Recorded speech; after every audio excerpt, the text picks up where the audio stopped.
Well, controversy has erupted today in the race for the seat of Eden-Monaro. Leaked text messages from John Barilaro to Deputy Prime Minister and Nationals leader in Canberra, Michael McCormack, show a breakdown in the relationship, seemingly stemming from McCormack's lack of public support for Barilaro to run.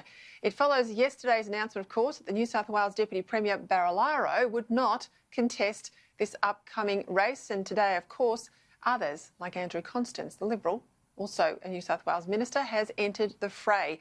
Sky News political editor Andrew Clennell broke this story. He joins me now from Sydney. All right, Andrew, I don't know how you get your hands on all of these little messages that come your way, but it was laid out almost like the case for the prosecution there as to why John Barilaro feels like a key part of the decision-making, would he or wouldn't he run, came down to the lack of support from the federal leader. Is that John Barilaro privately is blaming two people for him having to pull out of the race. One is Michael McCormack, who he believes wasn't backing him, was actually kind of working against him, although Mr McCormack strenuously denies this. And the other is Andrew Constance, who gave Mr Barilaro an assurance that he would step aside if Mr Barilaro was running. Then over the weekend, he just wouldn't give that same assurance. And it seemed through back channels the Prime Minister's people would let him know that they were quite okay, quite happy for him to run. So, in a sense, I think Scott Morrison and Michael McCormack have ended up with the candidate that they preferred. And the text message, well, it's worth reading out again. It says, "Michael, please do not contact me. Your lack of public enthusiasm or support for my candidacy went a long way to my final decision. Don't hide behind the members will choose the candidate rubbish, as you were the only one saying such lines. Don't you think my branches would have backed me in? To feel threatened by me clearly shows you've failed your team and failed as a leader. You'll never be acknowledged by me as our leader. You aren't, you never will be. The Nats had a chance to create history, to change momentum, and you had a candidate prepared to risk everything to make it happen. What did you risk? Nothing. Hope you are proud of yourself." Now, this could be seen as a spat from someone who hasn't got their way, but the problem for Michael McCormack is that it also shows that, at least in John Barilaro's mind, he's given up a seat, because I don't think there's any doubt that Barilaro had almost as good chance, if not as good a chance, as Andrew Constance in winning this seat. And with McCormack seemingly not backing Barilaro, he's vacated the field for the Nats. And when you've got several disaffected Nats in the party room, Barnaby Joyce and his mates, that's something they can seize on, Peter. Look, it's interesting.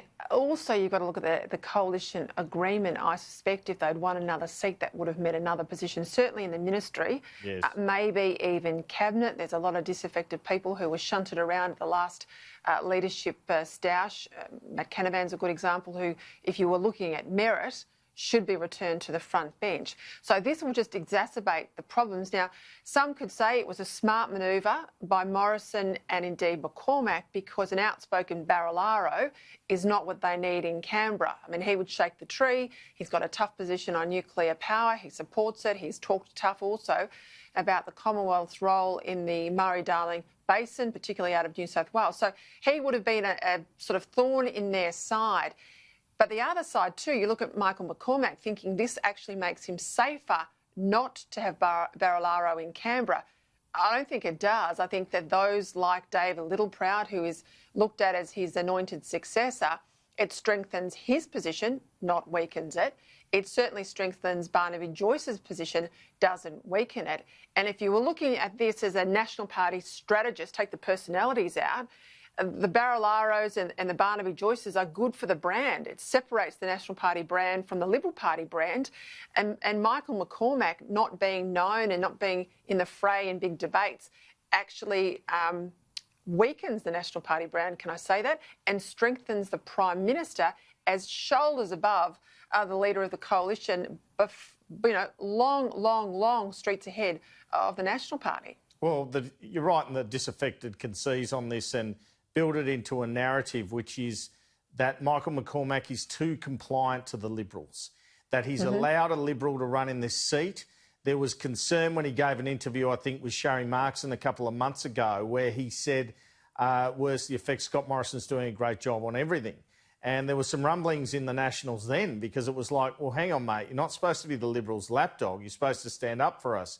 You're almost, to do the job well, I know it sounds crazy. You've got to be at least partway in opposition in government as the Nationals for your voters and members to respect you. And National Party MPs have long said to me, they argue that John Howard, in fact, killed them with kindness, was too good to them in the Howard years, that they need to have some areas, and we saw this with the floor price on wheat, the wheat board issue a few years ago, where they need to step away and be their own distinct party. It's actually good that there's a rub sometimes on big issues between the two parties, but at the moment it doesn't feel like that at all. I can't think of an issue where there is a divergence of views between these two parties. That makes it very tough for the Nats, particularly in, say, Western New South Wales, where they're open to real, genuine electoral defeat by Stitters and Fishers and key independents. That's absolutely right. And so that will be the danger for Michael McCormack. Ultimately, these things become about a perception of electoral danger. If, as the years go on in this term, or as the months go on in this term, that party room perceives they have a better chance with a different leader to Michael McCormack, like David Littleproud, he'll be toast. And this incident will play into this narrative, that narrative, should I say. However, having said that, we know from earlier this year McCormack has the numbers at the moment, but it is tight. Yeah, I think they'll just sit there and until such time as they feel they want to move, they will. I think also, too, it means that Barilaro is absolutely off the leash now, doesn't it? Well, yes. I mean, he could be a dangerous character inside the parliament and perhaps outside the parliament, but he's not Robinson Crusoe there. I think, though, that the danger for Michael McCormack is it is a bit of a trigger. And people were saying after the Joyce challenge there'd have to be a trigger for something to happen. I don't think this is a big enough trigger to trigger another challenge, but it's firing up that old debate again. It's been buried under coronavirus and other issues. Now we've got question marks again about the unity there, about Michael McCormack's performance, and Barilaro's clearly very angry at him about the brand and about a seat in cabinet potentially, but certainly a seat in the ministry. They're the things that will focus the mind of his backbench. McCormack and Barilaro both from New South Wales. What a split, you know. Yeah. Fascinating. It's a long way to play out, but I think Scott Morrison, once again, whether he manoeuvred or not, he's ended up with the better position for the Liberal Party, not perhaps necessarily for the National Party. Thanks for your time, Andrew. Well done on the drop there of those emails, or however they came to you, but very interesting text messages. Fascinating.